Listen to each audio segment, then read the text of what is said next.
इंदौर की 2 नंबर विधानसभा के विधायक रमेश मेंदोला की मित्र मंडली के सदस्य राजेश गावड़े द्वारा क्षेत्र के ही बजरंग नगर स्थित पशुपतिनाथ मंदिर प्रांगण में ही कथा का आयोजन किया गया है। कथा वाचन राष्ट्रीय कवि पंडित सत्यनारायण सत्तन द्वारा किया जा रहा है।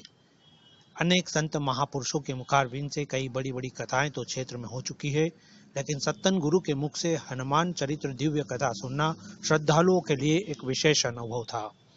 दरअसल सत्यनारायण सत्तन द्वारा कविता हो या कथा, उसे सुनाने का अपना अंदाज है। यही कारण है कि उनका अंदाज श्रोताओं को बांधे रखने में महत्वपूर्ण भूमिका निभाता है। बुधवार को कथा का दूसरा दिन था। कथा के दौरान जिन प्रसंगों का उल्लेख भी सत्तन द्वारा किया जाता है, वह संदेशात्मक होकर विचारणीय भी प्रतीत होता है। आइए सुने एक ऐसा ही प्रसंग सत्तन की जुबानी। अंधे माता पिता बोले बेटा ले आया, राजा हाँ हूँ का शब्द तो नहीं बोला, होकारा है। जो माता पिता की इतनी लालसा से, इतनी भक्ति से, इतनी भावना से सेवारत है, उस सेवारत बालक की आवाज को वो नहीं समझेंगे, उसकी तो पंचायत को सब। माँ तो अपने बेटे के पाँव के चलने की ध्वनि से पहचान लेती है कि उसका बेटा आ गया। माँ के पास वो ताकत होती है, और माँ की उस ताकत को उसने कहा बेटा तू बोलता क्यों नहीं, हमसे नाराज है क्या, हमसे कोई अपराध हो गया क्या, अरे ऐसा क्या कारण है जो हम तुझसे प्रश्न कर रहे हो, तू बोलता नहीं। राजा क्या बोले, दशरथ क्या बोले, वाणी फूट नहीं रही है, पीड़ा से घर भरा हुआ है। श्रवण कुमार वीर गति को प्राप्त हो चुका है, उसके बाण का शिकार बन करके पड़ा हुआ भूमि पर, अंत तो गत्वा राजा ने कहा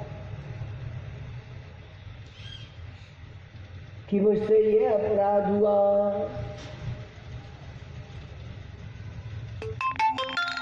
अरे बोले राजा, तूने हमारी जिंदगी की संपूर्ण आशाएं तोड़ दी, ना तो हमारा तीर्थाटन पूरा हुआ और ना हमारे बेटे से हमारा कोई पुनर्मिलन हो गया।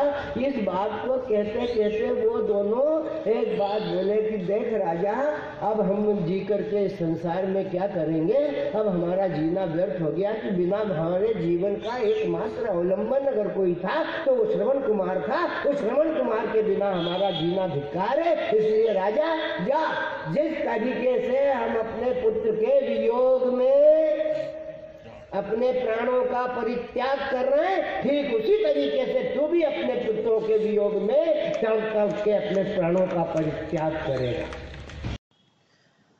इस भक्तिपूर्ण आयोजन के संयोजक राजेश गावड़े और उनके साथियों ने मंच को भी एक नया आकार दिया है, जिसमें हनुमान चालीसा का उल्लेख पुस्तक स्वरूप में किया गया है। आयोजकों का कहना है कि सत्तन जी के मुख से कविताएं तो अनेकों बार सुनी है, लेकिन कथा, वो भी हनुमान जी की, उनसे सुनना एक अलग अनुभव है, जिसका लाभ क्षेत्र की जनता ले रही है। 14 जनवरी तक चलने वाली कथा का समय दोपहर 2 से 5 बजे तक रखा है।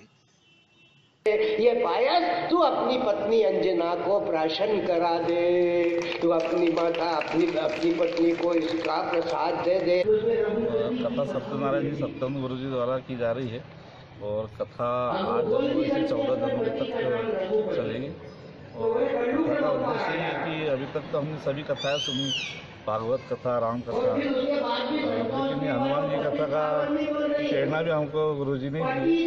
उन्होंने कहा था कि हनुमान कथा कराओ, इस उद्देश्य से हमने कथा रखी। प्रफुल्ल गावड़े। ठीक है भाई साहब, ये कथा का जो प्रतिदिन प्रसाद वितरण हो रहा है, हमारे राष्ट्रीय गुरु कविराज पंडित सत्यनारायण जी सत्तन द्वारा यह हनुमान कथा का वाचन किया जा रहा है। ये बहुत कम जगह होती है, तो इस मंदिर में पहली बार होगी। और इस कथा के पश्चात प्रतिदिन प्रसाद वितरण किया जाता है और यहाँ के रहवासी अच्छी से अच्छी संख्या में आ रहे हैं और अच्छा इसका वो मिल रहा है।